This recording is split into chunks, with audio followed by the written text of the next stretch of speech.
시편 제16편 5절부터 11절까지 말씀을 봉독합니다. 아, 주님이야말로 내가 받을 유산의 몫입니다. 주님께서는 나에게 필요한 모든 복을 내려주십니다. 나의 미래는 주님이 책임지십니다. 줄로 재어서 나에게 주신 그 땅은 기름진 곳입니다. 참으로 나는 빛나는 유산을 물려받았습니다. 주님께서 날마다 좋은 생각을 주시며 밤마다 나의 마음에 교훈을 주시니 내가 주님을 찬양합니다. 주님은 언제나 나와 함께 계시는 분, 그가 나의 오른쪽에 계시니 나는 흔들리지 않는다. 주님 참 감사합니다. 이 마음은 기쁨으로 가득 차고 이 몸도 아무 해를 두려워하지 않는 까닭은 주님께서 나를 보호하셔서 죽음의 세력이 나의 생명을 삼키지 못하게 하실 것이며 주님의 거룩한 자를 죽음의 세계에 버리지 않으실 것이기 때문입니다. 주님께서 몸소 생명의 길을 나에게 보여주시니 주님을 모시고 사는 삶에 기쁨이 넘칩니다. 주님께서 내 오른쪽에 계시니 이 큰 즐거움이 영원토록 이어질 것입니다. 아멘. 이것은 하나님의 말씀입니다. 요즘엔 우리나라에도 들어와 있다고 합니다만 미국의 중국 음식점에 가면 후식으로 나누어주는 포춘 쿠키라는 것이 있습니다. 과자는 별 맛이 없지만 과자를 깨서 보면 그 안에 운세가 적힌 쪽지가 들어있어서 사람들이 재미삼아 열어보곤 합니다. 한 번은 중국 음식점에 갔는데 일행 중에 한 사람이 자기 앞으로 나온 포춘 쿠키를 저에게 밀어주었습니다. 과자가 2개나 생겼기에 그중 하나를 열어서 읽어보았습니다. 거기에는 이렇게 쓰여 있었습니다. You will inherit large sum of money. 너는 많은 돈을 상속받게 될 것이다. 별 감동은 없었습니다. 제 주변은 아무리 살펴보아도 저에게 많은 돈을 물려줄 만한 부자 친척이 없기 때문입니다. 그냥 아무 생각 없이 다음 쿠키를 열어보았습니다. 거기에는 이렇게 쓰여 있었습니다. Your luck has totally changed. 내 운이 완전히 바뀌었다. 2번째 쿠키가 첫 번째 쿠키를 취소해버린 겁니다. 그때 함께 식사하던 사람들이 쿠키의 순서를 바꾸어서 열었어야 했다고 아쉬워했습니다. 그러면 평소에는 지지리도 운이 없던 저의 운이 완전히 바뀌어서 많은 돈을 상속하게 되었을지도 모르는데 말입니다. 이 운이라는 것은 영어로는 luck이라고도 하고 fortune이라고도 하는 이 운이라는 것은 어떤 점에서는 종교적이면서 또 어떤 점에서는 매우 세속적인 것입니다. 종교적이라 함은 한 사람이 잘 되기 위해서는 인간의 노력만으로는 안 되고 그 이상의 초자연적인 무엇, 즉 운이 따라야 한다고 본다는 점에서 종교적이라 하겠고, 세속적이라고 함은 초자연적인 무엇을 기대하면서도 그 초자연적인 요소가 전혀 도덕적인 기능을 하거나 나의 성품을 바꾸거나 하는 이런 기능은 전혀 하지 않고 오직 세상의 성취를 위해서만 이용된다는 점에서 세속적이라 하겠습니다. 사람들이 무당을 찾아가 점을 보는 것은 운을 바꾸기 위함입니다. 종교적인 행동을 통해 또는 초자연적인 세계를 조작하여 세속적인 이익을 얻으려 하는 것입니다. 출입문에 부적을 붙이거나 돼지머리를 올려놓고 고사를 지내거나 구슬하여 귀신을 조정하려 하는 것도 사실은 다 비슷한 의도에서 나온 것이라고 하겠습니다. 기독교인들 가운데서도 운을 바꾸려고 교회에 나오고 정성을 들이는 사람들이 많은 것 같습니다. 그분들을 무조건 잘못이라고 나무라기만 하기는 어렵습니다. 왜냐하면 그것이 그동안 우리가 종교라고 알아오던 것이기 때문에 그러한 기대를 가지고 교회에 나올 수도 있는 것입니다. 그러나 일단 신앙생활을 시작했으면 바뀌어야 할 것입니다. 하나님을 믿는 것은 하나님을 움직여 나의 운을 조작하는 것이 아니기 때문입니다. 신앙생활이란 내 뜻에 맞추어 하나님을 움직이는 것이 아니라 하나님 뜻에 따라 나를 움직이는 것입니다. 여러분, 역사상 가장 운이 없는 인물이 누구일 것 같습니까? 그분은 예수 그리스도입니다. 하나님의 아들로 태어났으나 폼나게 왕같이 살지 못하고 가난하고 천대받는 사람들 속에서 그들과 같은 모습으로 살다가 죽는 것도 잘 죽지 못하시고 가장 처참하고 치욕적인 형틀의 범죄자로 처형되셨으니 운이 없어도 그렇게 억세게 운이 없는 사람이 어디에 있겠습니까? 몇 년 전 TV에서 인기리에 방영되었던 찬란한 유산이라는 드라마가 있었습니다. 막장 드라마가 대세이던 시대에 착한 드라마라는 호평을 받으면서 높은 시청률을 기록했던 프로입니다. 설렁탕 체인점 사장인 부자 할머니의 손자로 철없이 자라난 남자 주인공과 착한 품성으로 그 할머니와 인연을 맺게 되어 결국 유산 상속자로 지목된 여주인공 사이에 이 두 사람을 사이에 두고 벌어지는 음모와 갈등, 그리고 두 사람 사이의 러브스토리가 화려한 출연진의 뛰어난 연기력을 바탕으로 큰 인기를 끌었습니다. 다른 이야기들처럼 이 드라마에서도 유산을 누가 차지할 것이냐, 그것이 큰 관심거리였습니다. 그러나 결국은 사장 할머니가 그 유산을 사회에 환원하기로 결정하고 끝남으로써 드라마 제목처럼 찬란한 유산이 되게 함으로써 그 이야기는 해피엔딩을 기록합니다. 큰 유산을 차지한다는 것, 그것은 많은 사람들이 부러워하는 일입니다. 그래서 그런 주제를 담은 이야기가 있을 때 사람들은 마치 자기가 주인공이 된 듯한 착각을 하며 그 이야기 속에 빠져들어가게 됩니다. 사람들이 유산 문제에 이렇게 관심을 보이는 이유는 종종 유산이 사람의 운을 바꾸어 놓기 때문일 것입니다. 이것은 돈이 세상에서 가지는 영향력이 얼마나 큰지를 보여주는 것이기도 하고, 또 한편으로는 세상이 얼마나 불공평한지를 보여주는 것이기도 하겠습니다.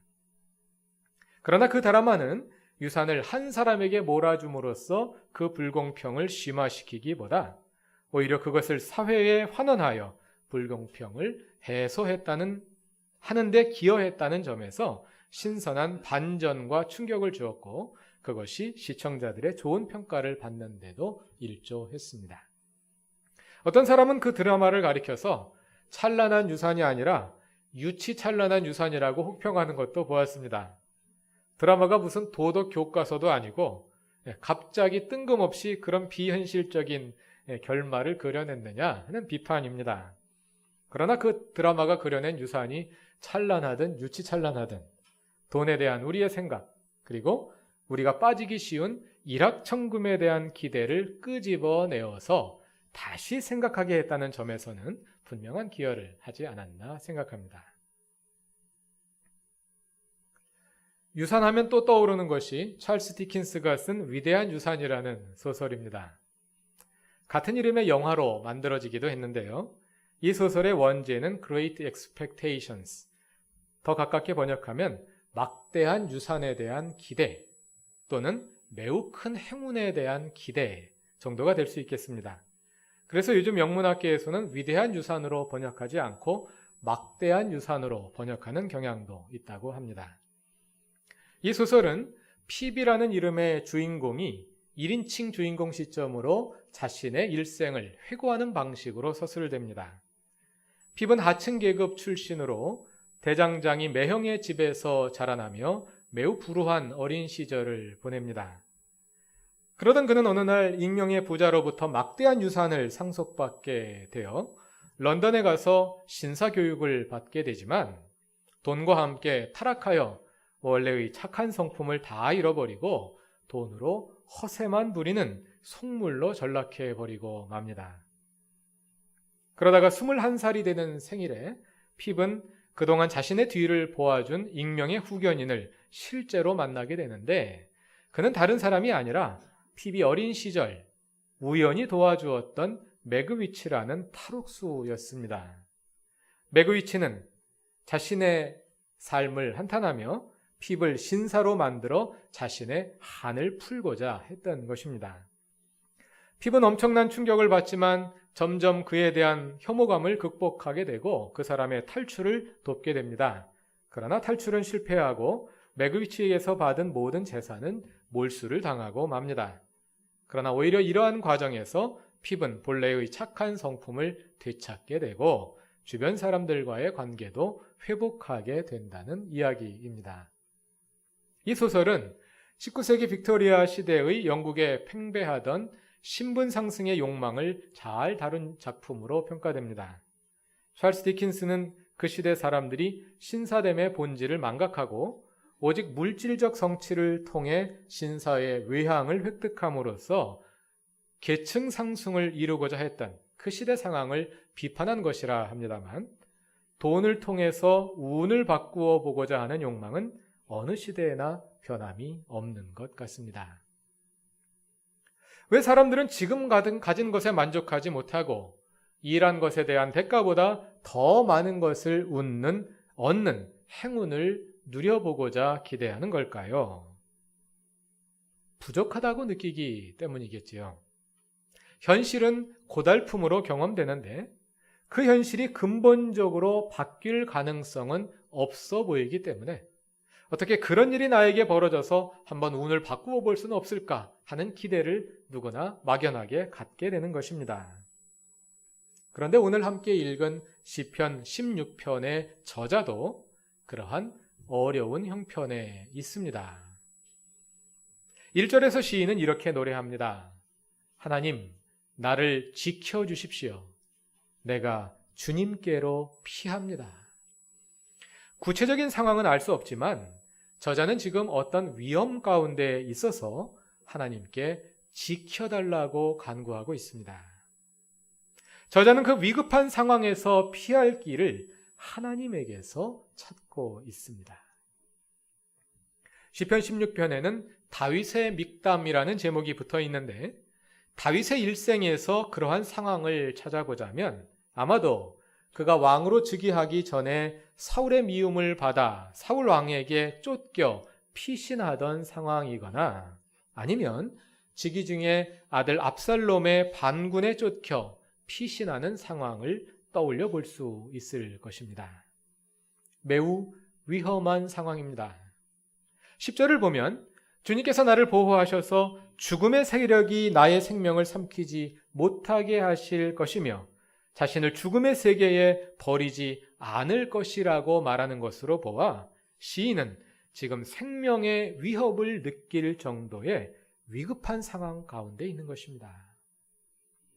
그런데 재미있게도 이러한 위기 가운데서 시인은 유산을 이야기합니다.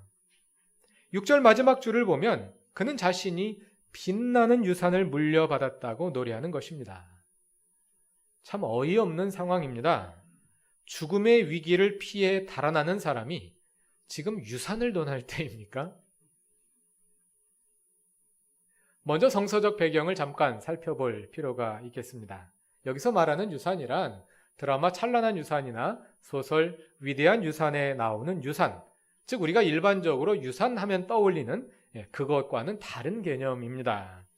시편에서 말하는 것은 이스라엘 모든 지파와 모든 가족들에게 골고루 분배된 기업을 말하는 것입니다.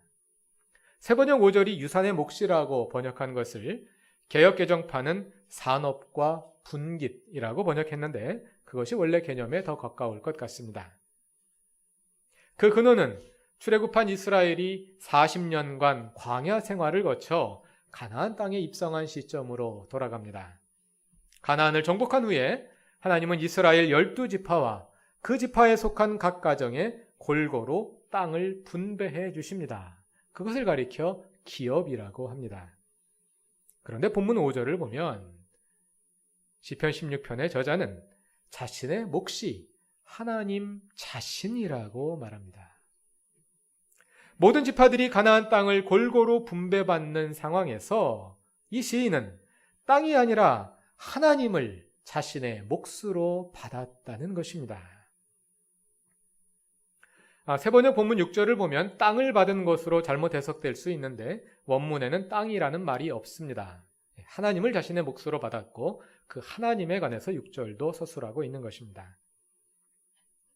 역사적으로 그것은 그 당시 레위인들의 상황을 반영합니다. 레위인들의 직업은 농사를 짓는 것이 아니었기 때문에 제사를 포함하여 성전에 관련된 업무를 전담하는 것이 레위인들의 업무였기 때문에 하나님께서 레위 지파를 위해서는 땅을 분배해 주지 않으셨습니다. 그래서 민수기 18장 20절에서 주님은 레위 지파의 대표인 아론에게 이렇게 말씀하십니다. 너는 그들의 땅에서는 아무런 유산도 없다. 그들과 더불어 나눌 몫이 너에게는 없다. 이스라엘 자손 가운데서 내가 받은 목, 내가 차지할 유산은 바로 나다. 이렇게 하나님께서 말씀하십니다.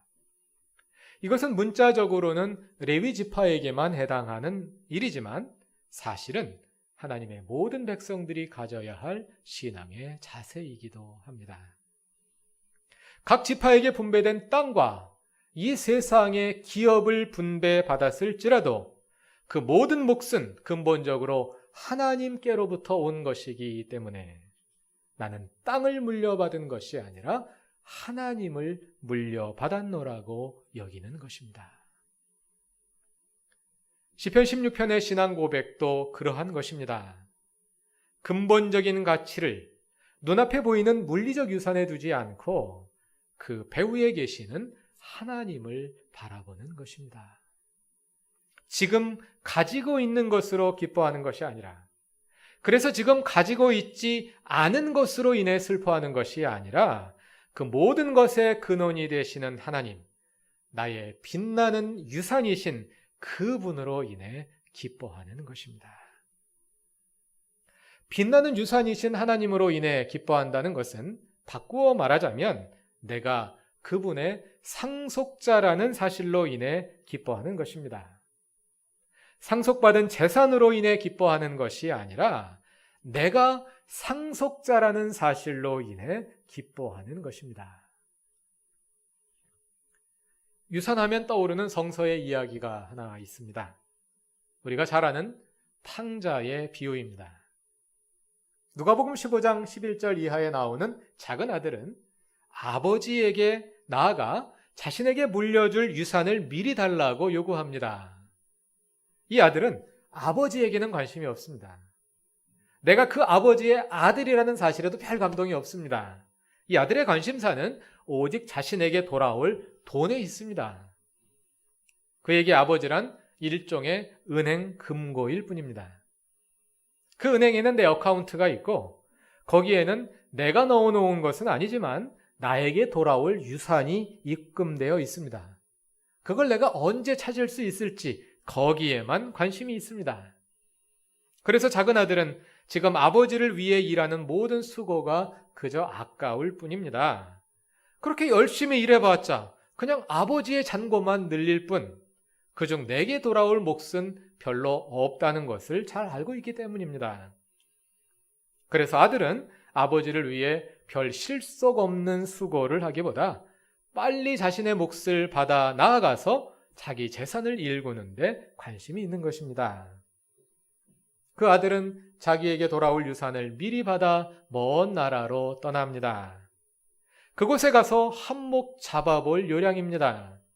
그러나 그의 모든 시도는 곧 실패하고 얼마 지나지 않아 그는 빈털터리가 되어버리고 맙니다. 그제서야 그는 아버지의 집을 기억하고 돌아옵니다. 그 결과는 무엇이었습니까? 아버지가 그를 어떻게 대우했습니까? 아버지는 그에게 겉옷을 입히고 손에 가락지를 끼우고 발에 신을 신깁니다. 금년초 아버지께 돌아가는 기도라는 제목의 설교에서 말씀드린 바와 같이 이것은 그의 신분을 회복시키는 행위입니다. 지금 그는 남의 집 품꾼이 되어 속옷 차림에 맨발로 돌아왔는데 아버지는 그에게 겉옷을 입히고 신발을 신기어서 그를 아들로 회복시키는 것입니다. 그를 상속자의 신분으로 회복시키는 것입니다. 그런데 큰아들이 밭에 있다가 돌아와 이 사실을 알게 되었습니다. 큰아들은 화가 나서 집에 들어가려고 하지 않습니다. 아버지가 나와서 달래자 29절에서 그는 이렇게 항변합니다. 나는 여러 해를 두고 아버지를 섬기고 있고 아버지의 명령을 한 번도 어긴 일이 없는데 나에게는 친구들과 함께 즐기라고 염소 새끼 한 마리 잡아주신 일이 없었습니다. 그런데 장녀들과 어울려서 아버지의 재산을 다 삼켜버린 이 아들이 오니까 그를 위해 살찐 송아지를 잡으셨습니다. 이게 말이 됩니까? 하고 따집니다. 큰아들 역시 자신이 아버지의 상속자라는 사실을 망각하고 있는 것입니다. 그러나 내가 상속자라는 것을 알 때 아버지는 나의 빛나는 유산이 됩니다. 그래서 아버지는 31절에서 그에게 이렇게 말합니다. 얘야, 너는 늘 나와 함께 있으니 내가 가진 모든 것이 다 내 것이 아니냐. 너는 상속자가 아니냐. 나 자신이 너의 빛나는 유산이 아니냐. 왜 그것을 알지 못하고 돈 몇 푼에 너의 존재를 거느냐. 이런 말씀이 되겠습니다. 요한계시록 21장을 보면 종말 시나리오의 마지막 장면이 기록되어 있습니다. 악한 자들과 그 배후에 있던 사탄에 대한 모든 심판이 끝나고 새 하늘과 새 땅이 이루어질 때 하늘로부터 거룩한 성 새 예루살렘이 내려옵니다. 그중 6절부터 8절을 보면 모든 종말 사건을 마무리하는 하나님의 선언이 기록되어 있는데 그중 요한계시록 21장 7절에는 이기는 자들, 즉 환난 가운데 믿음을 지킨 자들에게 주시는 최후의 약속이 기록되어 있습니다. 이기는 자들은 이것들을 상속받을 것이다. 나는 그의 하나님이 되고 그는 내 자녀가 될 것이다. 종말에 하나님께서 새 하늘과 새 땅을 창조하십니다. 거룩한 성 새 예루살렘이 하늘로부터 내려오십니다. 하나님은 그 새 하늘과 새 땅의 창조자이시고 그 모든 것의 소유자이십니다. 그리고 그의 자녀들을 향해, 우리를 향해 말씀하시기를 내가 이 모든 것을 너에게 상속한다. 이렇게 말씀하시는 것입니다. 이 세상 마지막 날 하나님께서 우리에게 주실 최후의 상이 있는데 그것은 우리를 상속자로 삼으시는 것입니다. 다시 말해서 하나님은 우리의 하나님이 되시고 우리는 그분의 자녀가 되는 것입니다. 그 상속자됨으로 인한 감격이 우리에게 있습니까? 그 빛나는 유산으로 인한 감동과 전율이 우리에게 있습니까? 만일 그것으로 감동하지 못한다면 무엇이 우리를 감동시킬 수 있겠습니까? 설교를 마무리하기 위해 오늘의 본문인 시편 16편으로 돌아가 봅시다. 우리의 빛나는 유산이신 하나님은 유산만 물려주고 돌아가신 것이 아니라 지금 나와 함께 계시는 분입니다. 7절과 8절을 보시면 주님은 나와 함께 계시고 내 오른편에서 나와 동행하시며 좋은 생각을 주시고 교훈하셔서 바른 길을 가게 하십니다. 그래서 나는 위기 가운데서도 흔들리지 않습니다. 본문 10절을 보면 주님은 나를 보호하셔서 죽음의 세력이 나의 생명을 삼키지 못하게 하시며 나를 죽음의 세계에 버려두지 않으십니다. 뿐만 아니라 11절을 보면 하나님은 우리에게 생명의 길을 보여주시고 우리의 오른편에서 친히 동행하십니다. 혹시 크고 작은 삶의 위기 가운데 있습니까? 누구로부터 버림받았다는 절망이 여러분에게 있습니까? 하나님은 우리를 버려두지 않으십니다. 하나님은 죽음의 세력이 우리의 생명을 삼키도록 내버려 두지 않으십니다. 그 하나님을 빛나는 유산으로 상속받아 생명의 길을 가는, 그리고 무엇보다도 그 빛나는 유산을 우리의 자녀 세대들에게도 물려줄 수 있는 우리 그루터기의 모든 교우들이 되시기를 바랍니다. 다 같이 기도드리겠습니다. 우리의 빛나는 유산이신 하나님, 우리가 어두운 골짜기와 험한 바다를 건널 때 하나님의 백성 가운데 우리의 몫이 있게 하신 그 하나님을 기억합니다. 주님이 우리의 하나님이 되시고 우리는 주님의 자녀된 그것을 상속받게 하심을 감사합니다. 세상의 운을 부러워하는 어리석은 저희를 불쌍히 여기시고 동행하시는 하나님과 함께 이 세상에서 생명의 길을 가게 하옵소서. 하나님을 따라가는 우리의 길에 감사와 기쁨과 감격이 충만하게 하옵소서. 예수님의 이름으로 기도드립니다. 아멘.